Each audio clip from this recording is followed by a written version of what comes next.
প্রাঙ্গণে যুগপুরুষ স্বামী বিবেকানন্দের পূর্ণাবয়ব মূর্তি প্রতিষ্ঠা অমৃতক্ষণে পরম পুরুষ শ্রী শ্রী রামকৃষ্ণ পরমহংসদেব সারদামণি ও স্বামী বিবেকানন্দের পদযুগলে প্রণত শ্রদ্ধাঞ্জলি। যুগনায়ক স্বামী বিবেকানন্দ।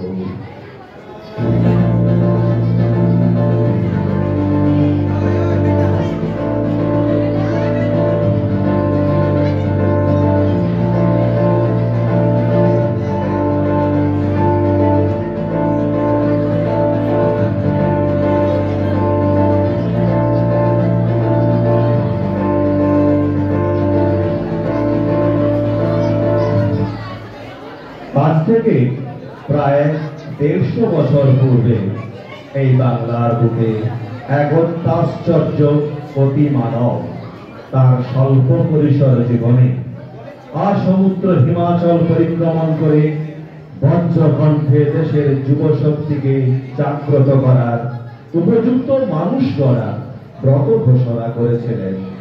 সেই মহাপ্রাণ ভারত আত্মার প্রতীক মানবতার উদ্গাতা স্বামী বিবেকানন্দ।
উত্তর কলকাতা শিমুলিয়া পল্লীর 3 নম্বর বহু নূতন মুখার্জি স্ট্রিটের অ্যাটর্নি বিশ্বনাথ দত্ত।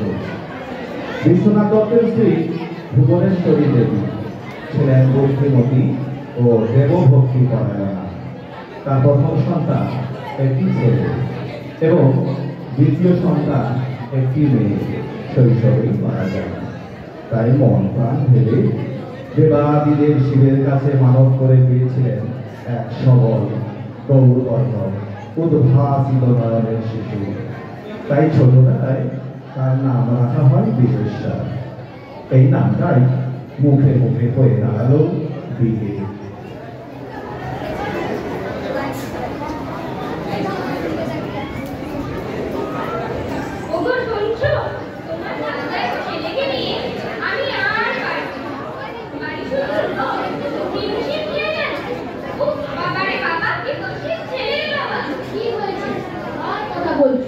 এত চেঁচামেচি কিসের শুনি? কার কথা আবার? হচ্ছে তোমার গুণধর বিয়ের কথা। কেন? সে আবার কি করলো? কি করে? চেঁচাচ্ছি কি আর? সাথে শিবিরে বললে সমস্ত ফল বাগানে খবর যায়। রোজ দুপুরবেলায় কার বাগানে আম পেড়ে খাচ্ছে, কার বাগানে পেয়ারা, তো কার বাগানে আদা। দলবল নিয়ে রোজ দুপুরবেলায় হাঙ্গামা লাগাচ্ছে। এইসব কি রোজ ভালো লাগে? কেন?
বিলে, আজ তুই খেলতে এলি না? আজ আমরা বাড়িতে বসে এক নতুন খেলা খেলবো। নতুন খেলা? এটা আবার কি? ধ্যান-ধ্যান খেলা। ধ্যান-ধ্যান খেলা? এটা আবার কি? মা বলেছে ধ্যান দিয়ে ধ্যান করলে মাথায় সিলের মতো জোটা বেরোয়। তবে তুই ধ্যান কর দেখি তোর মাথায় সিলের মতো জোটা বেরোয় কিনা। তোরা আমার সঙ্গে ধ্যানে বস, দেখ না কি হয়। চল চল।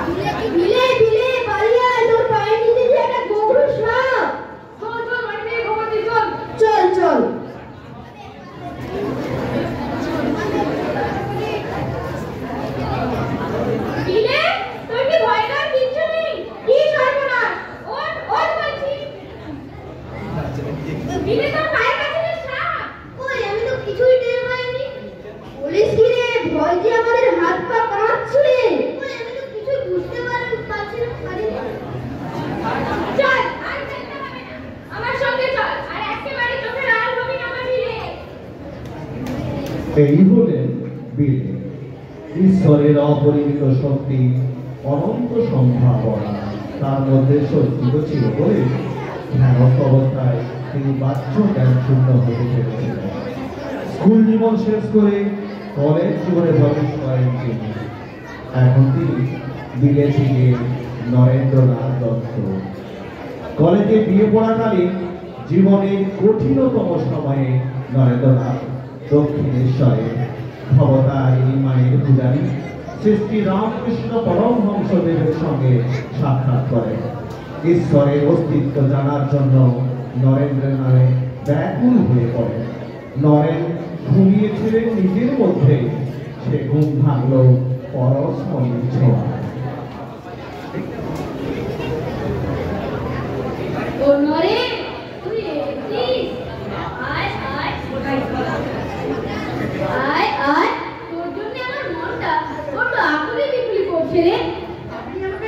জানি কি রে? আমি যে তোকে তোর থেকে ভালো করে জানি রে। ও নরেন, আয় আয়, আজ একটা গান শোনা। আমি গান জানি না। আমার কাছে ওসব কথা লুকোস নেই। ও নরেন, শোনা শোনা।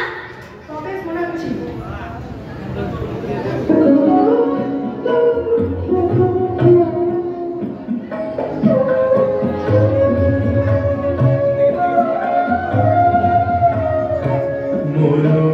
চলো নিজ নিকেতনে, মনো চলো নিজ নিকেতনে।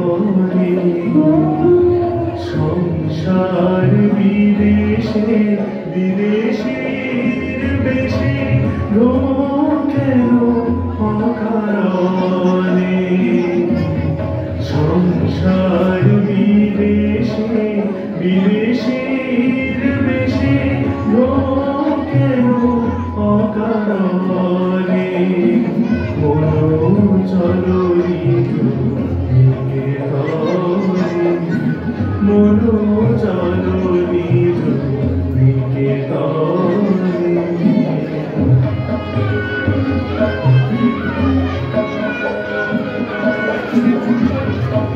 বিষয় পঞ্চম আর ভূত সব তোর কেহ নয় আপন। বিষয় পঞ্চম আর ভূত সব তোর কেহ নয় আপন। প্রেমী কেন হইয়াছি ভুলি ছোঁয়া পুরজনে। মনো চলো নিজ নিকেতনে, মনো চলো নিজ নিকেতনে।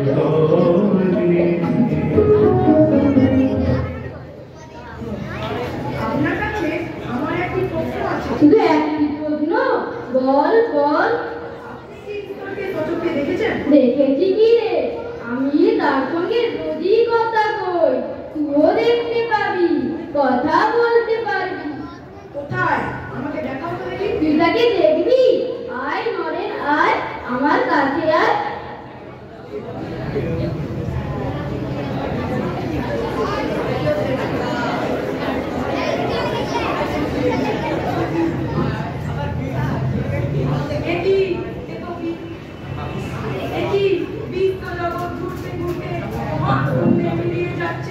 আমি যেন মহাপ্রলয়ের মধ্যে বেঁচে যাচ্ছি। ঠাকুর, এ কি করলে তুমি আমার? আমার যে মা আছে, বাবা আছে, বলো ঠাকুর, কি করলে তুমি আমার? তোর মা আছে, বাবা আছে। জয় মা, জয় মা। চলো।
এরপর নয়নের পিতার মৃত্যু হয়।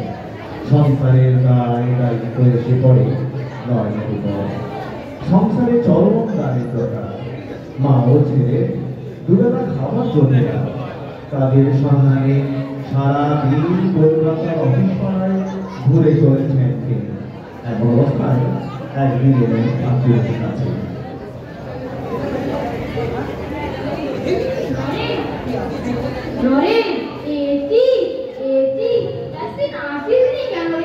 আমার কথা কি ভুলে গেলি? আয় আয় আমার কাছে বল। আমাকে যদি সত্যি ভালোবেসে থাকেন, মাকে গিয়ে বলুন আমার তো দাড়িটা দূর করতে। আমি কি মায়ের কাছে কিছু মুখে চাইতে পারিনি? একবার দিয়ে দেখ না, মা তোকে তো শুনবে। আমি বললে মা শুনবে? একবার দিয়ে দেখ না। যখন বলছেন আমি যাচ্ছি।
ঠাকুরের মহাসমাধির পর সারা ভারতবর্ষ তদব্রতে ভ্রমণ করতে থাকেন নরেন্দ্র রায়। তিনি তখন স্বামী বিবেকানন্দ। 1893 খ্রিস্টাব্দের 11ই সেপ্টেম্বর বিশ্ব ধর্ম মহাসভায় ভারতের সনাতন ধর্মের প্রতিনিধিত্ব করতে আমেরিকার চিকাগোতে যান স্বামীজি। 10 বার পবিত্র ভান্ডার ধ্বনির সঙ্গে সঙ্গে সম্মেলনের উদ্বোধন। বিচিত্র বর্ণাঢ্য পোশাক পরিহিত বিভিন্ন দেশের ধর্ম প্রতিনিধির মাঝখানে দৈনিক বসন পরিহিত 30 বছরের সর্বকনিষ্ঠ প্রতিনিধি স্বামী বিবেকানন্দ। অবশেষে বালদেবী সরস্বতীকে শতকোটি প্রণাম। ঠাকুর সৃষ্টি রামকৃষ্ণ পরমহংসদেবের পদযুগল স্মরণ করে ধ্বনিত হল তরুণ বৈদান্তিক সন্ন্যাসী বজ্রকণ্ঠ প্রাণিকাতারী সম্বোধন। মুক্তদান মন্দিরের শঙ্খধ্বনির মতো ধ্বনিত হল শ্রীকণ্ঠস্বর। Sisters and brothers of America, it fills my heart with joy unspeakable to rise in response to the one and cordial welcome which you have given us. I thank you in the name of the most ancient order of mosques in the world. I thank you in the name of the mother of religions, and I thank you in the name of millions of Hindu people of all sects and sects.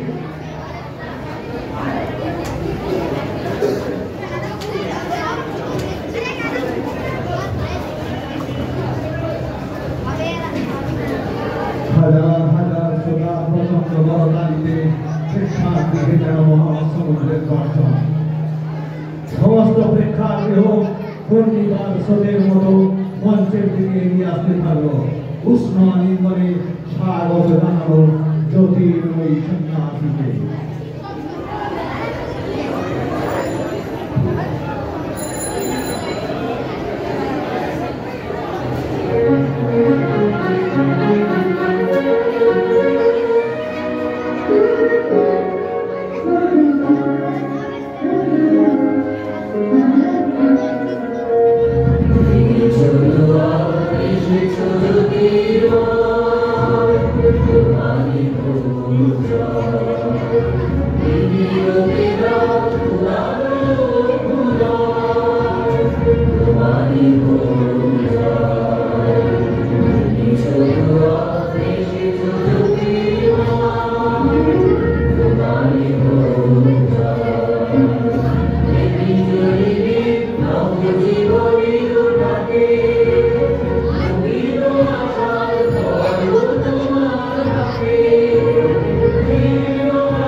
স্বামীজির বক্তৃতায় মুগ্ধ হয়ে ভারতে চলে আসেন miss Margaret Thomas. পরবর্তীকালে তিনি হয়ে ওঠেন ভগিনী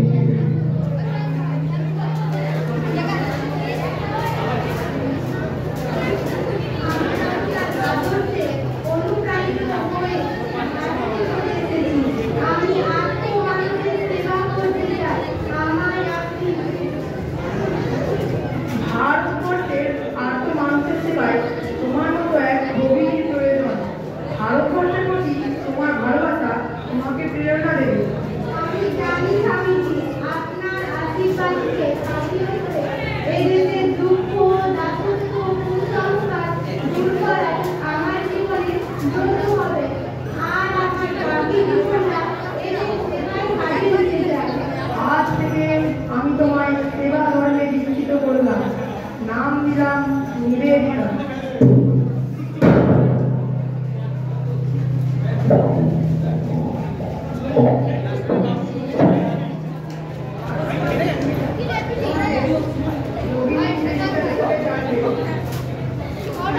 চৌঠা জুলাই 1902 খ্রিস্টাব্দে বেলুড় মঠের সন্ধ্যা আরতি শুরু হল।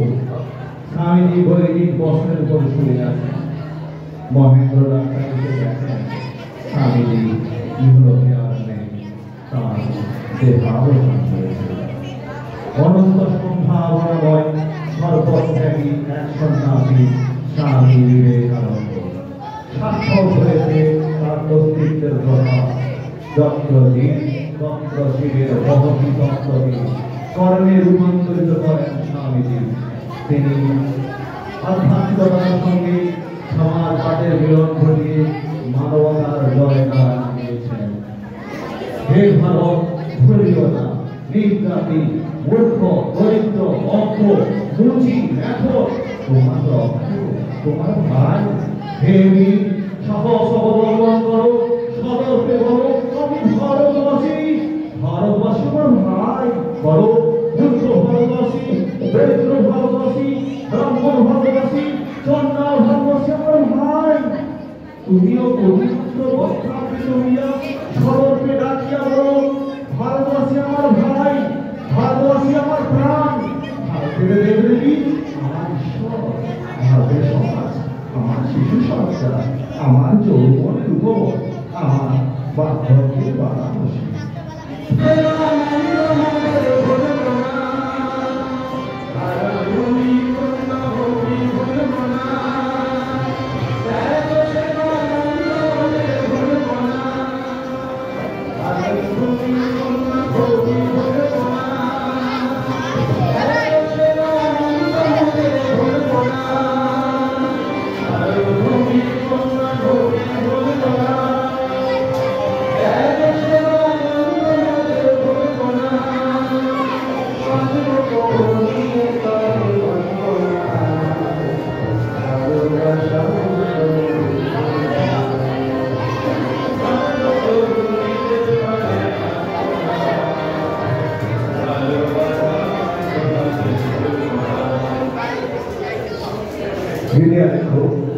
যুবক স্বামী বিবেকানন্দ এখানে শেষ হল।